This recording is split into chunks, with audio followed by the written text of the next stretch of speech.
well, who is this Buzz Lightyear? Because this is, the real Buzz Lightyear that the toy was based on. And if you think about it too hard, it gets really crazy. Yeah. But it is so great to meet you, Michael, and get to talk to you. Out of everybody who I get to chat with today, you were the person I was most excited to get to talk to, man. Great.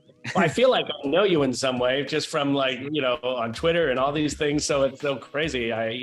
So great to see you. How you doing? Great to see you, man. I am so stoked to talk about Lightyear.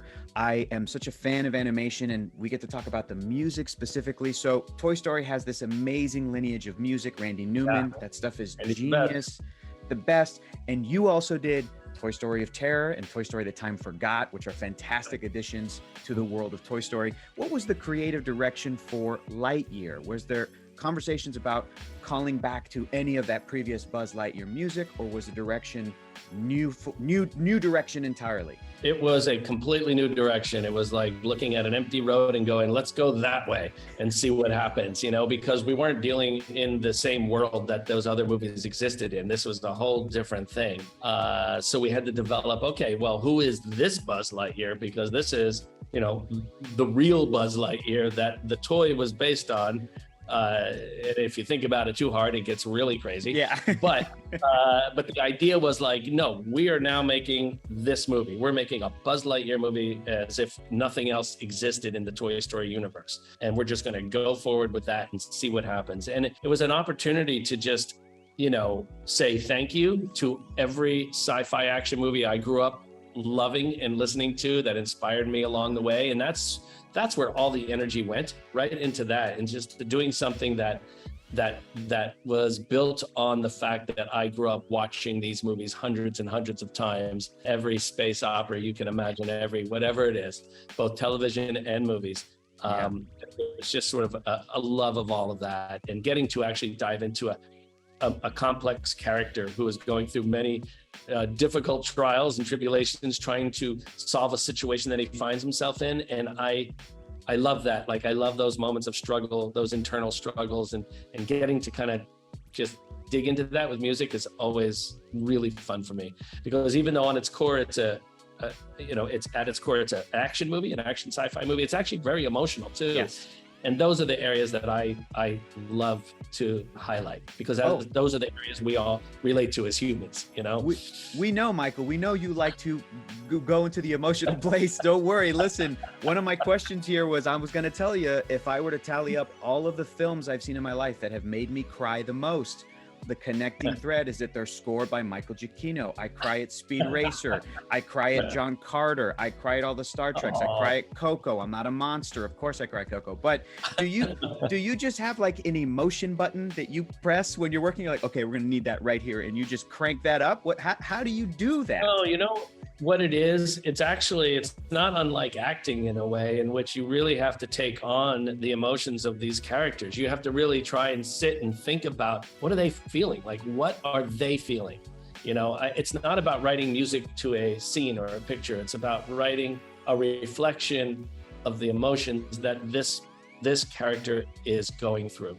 So in the way that an actor might have to understand completely the point of view of this character, I do the same thing with music, and it's for me the only way to deliver something that is honest, because you can tell when someone is working on a movie, and it's like, oh, this is a sad part, okay, I'll write sad music, and you're like, no, and it doesn't work. It pushes you away. In fact, it makes you care less about these people.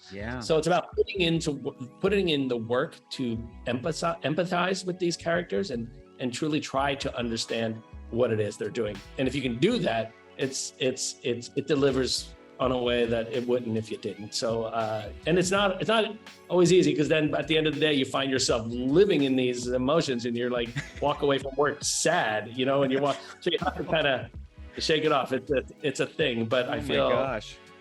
These are many journeys. I just picture you just at your desk, just sobbing constantly, working on these projects. They're so emotional, Michael. It's so much. Just go, yeah, good day at work. So much. So I'm a huge Trekkie, absolutely thanks in part to all of the work that you've contributed to the Star Trek franchise. I loved the short that you directed. Oh, thank you. I am stoked about your Marvel Halloween special that you directed. Has that been revealed? Do we know if you're doing the music for that as well yet, or has it not been revealed yet? I think right now what I'm allowed to say without getting electrocuted is that we're in the middle of it. It's all happening, and all will be revealed in time. Very shortly. Michael, have you talked to anybody at Pixar about potentially directing a project for them? Has there been any conversations on that end?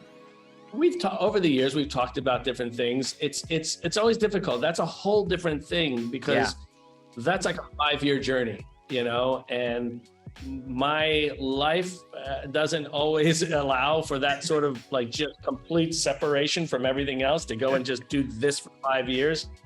As much as I would love to, this year alone, there was 6 movies to do. And, thank you to the pandemic. It should have been 3 and 3, but they all got pushed together. Anyway, long story, but it's been difficult to do. And that's why the Star Trek, when Alex Kurtzman asked if I wanted to direct that animated short, I was like, yes, because I can do that. That line worked out perfectly. And I also connected so much to that story. Like I was just like, yes, it's also an opportunity again to put in all the little things that I love and remember from growing up watching Star Trek. I had such a blast on that. So the question is, I answer as, I guess, yes, I would love to, but who knows what life brings. Michael, the score for Lightyear is fantastic. Mission Perpetual is going to be on my most played list. I'm not joking when I say you are my most played artist on my iPod. I still have an iPod because I'm a psychopath listening to I love it. Speed Racer today, man. So thank you again for talking to me. You're fantastic. Hope you have a great rest of your day. Thank you. Thank you. And Speed Racer, good on you. It's a good movie. It's so good. It's so good. I know. I love it so much. Yeah, that's a great one. Hey, it was great talking to you. Great talking to you too, Michael. Thank you again.